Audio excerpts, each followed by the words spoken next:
जाने माने wrapper night club के बाहर धमाके में करीबी गोल्डी बरार ने इसकी जिम्मेदारी ली है। गौरतलब है कि मंगलवार सुबह 2 नाइट क्लबों के बाहर धमाके होने से सनसनी फैल गई थी।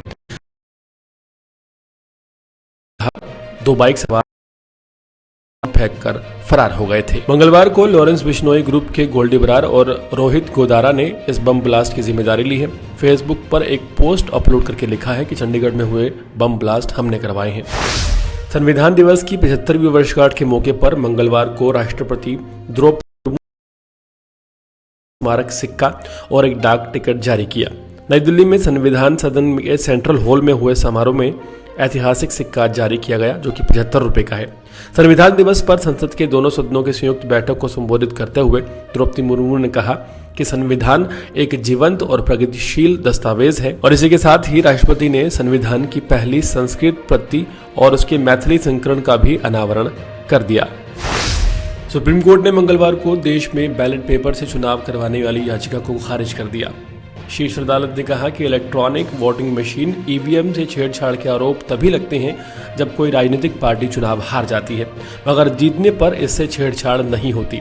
अदालत ने याचिकाकर्ताओं को फटकार लगाई और सियासी दलों को कड़ा संदेश दिया। संविधान दिवस के मौके पर लोकसभा में नेता प्रतिपक्ष राहुल गांधी ने राष्ट्रीय स्वयंसेवक आरएसएस और प्रधानमंत्री नरेंद्र मोदी पर जमकर भड़ास निकाली। उन्होंने दोनों पर अनुसूचित जाति, अनुसूचित जनजाति और पिछड़े वर्ग के सामने एक दीवार को मजबूत करने का आरोप लगाया। राहुल गांधी ने जाति जनगणना की पैरवी करते हुए कहा कि हम दीवार को तोड़ने की कोशिश करते हैं, लेकिन भाजपा दीवार में सीमेंट डाल रही है, कंक्रीट डाल रही है। इस दीवार को जाति जनगणना के जरिए तोड़ा जा सकता है। दिल्ली के पूर्व मुख्यमंत्री अरविंद केजरीवाल को अतिरिक्त समय मिल गया है। आज कोर्ट ने ईडी को केजरीवाल की याचिका पर जवाब दाखिल करने के लिए अतिरिक्त समय दिया है और 28 नवंबर को अब मामले की अगली सुनवाई होगी। दिल्ली के राउज एवेन्यू कोर्ट ने ईडी की केजरीवाल की याचिका पर जवाब दाखिल करने का अतिरिक्त समय दे दिया है। मामले में अब अगली सुनवाई 28 नवंबर को हो सकती है। संविधान दिवस के मौके पर पीएम मोदी ने एक अपने संबोधन में कहा कि देश की सुरक्षा को चुनौती देने वालों को बख्शा नहीं जाएगा। पीएम मोदी ने कहा कि हमारा संविधान हमारे वर्तमान और भविष्य का मार्गदर्शक है।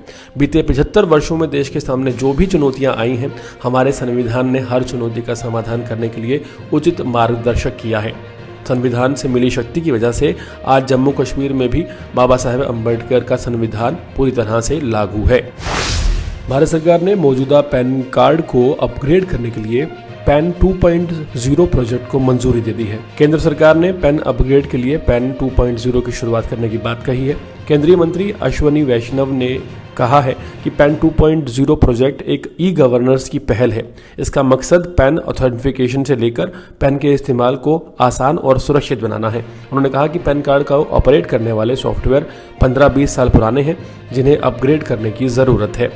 पैन 2.0 के जरिए सरकार टैक्स पेयर्स को बेहतर डिजिटल अनुभव देना चाहती है। राजधानी दिल्ली में अमित शाह की बैठक के बाद एक तरफ पुलिस पर शिकंजा कसता हुआ नजर आ रहा है, दूसरी तरफ राजधानी दिल्ली के स्कूल, कॉलेज और रेस्टोरेंट में गलत हरकत करने वालों के लिए एक अभियान चलाने की पेशकश की गई है। 1 दिसंबर से एक खास अभियान चलाया जाएगा और इस अभियान के चलते नशीली दवाओं के बढ़ते दुरुपयोग को रोकने की कोशिश की जाएगी। अभियान 1 दिसंबर से शुरू होगा और 1 महीने तक चलेगा। अभियान के दौरान स्कूलों, कॉलेजों, हॉस्पिटलों, दवा की दुकानों, पान की दुकानों, क्लबों और बारों का निरीक्षण किया जाएगा। नशामुक्त माहौल बनाने के लिए नोडल अधिकारी भी नियुक्त किए जाएंगे। महाराष्ट्र के मुख्यमंत्री एकनाथ शिंदे ने मंगलवार को राज्यपाल CP राधाकृष्णन से मुलाकात कर उन्हें अपना इस्तीफा सौंप दिया। इस दौरान डिप्टी सीएम देवेंद्र फडणवीस और अजित पवार भी मौजूद रहे। महाराष्ट्र विधानसभा चुनाव के रिजल्ट आने के 3 दिन बाद भी मुख्यमंत्री का नाम तय नहीं हो पाया है। इसके लिए भाजपा आज या कल पर्यवेक्षक भेजेगी, तो विधायकों से रायशुमारी करके सीएम के नाम का जल्द ही ऐलान करेंगे। कथावाचक और बागेश्वर धाम के पीठाध्यक्ष पंडित धीरेन्द्र शास्त्री इन दिनों चर्चाओं में बने हुए हैं। हाल फिलहाल उनकी हिंदू जागरूकता रैली के दौरान किसी ने उनके ऊपर मोबाइल फेंका, इस तरह की खबरें सामने आई। शुरुआत में कहा गया कि यात्रा में फूलों से स्वागत करने के दौरान किसी ने उनके ऊपर मोबाइल फेंक दिया था, जिसके कारण उनके चेहरे पर चोट आई है। लेकिन बाद में धीरेन्द्र शास्त्री ने इस बात का खंडन कर दिया। उन्होंने कहा कि फूल फेंकते समय मोबाइल गलती से श्रद्धालु ने फेंक दिया था, मोबाइल उसे वापस कर दिया गया है। उन्होंने ये भी कहा कि किसी भी तरह का हमला उनके ऊपर नहीं हुआ है।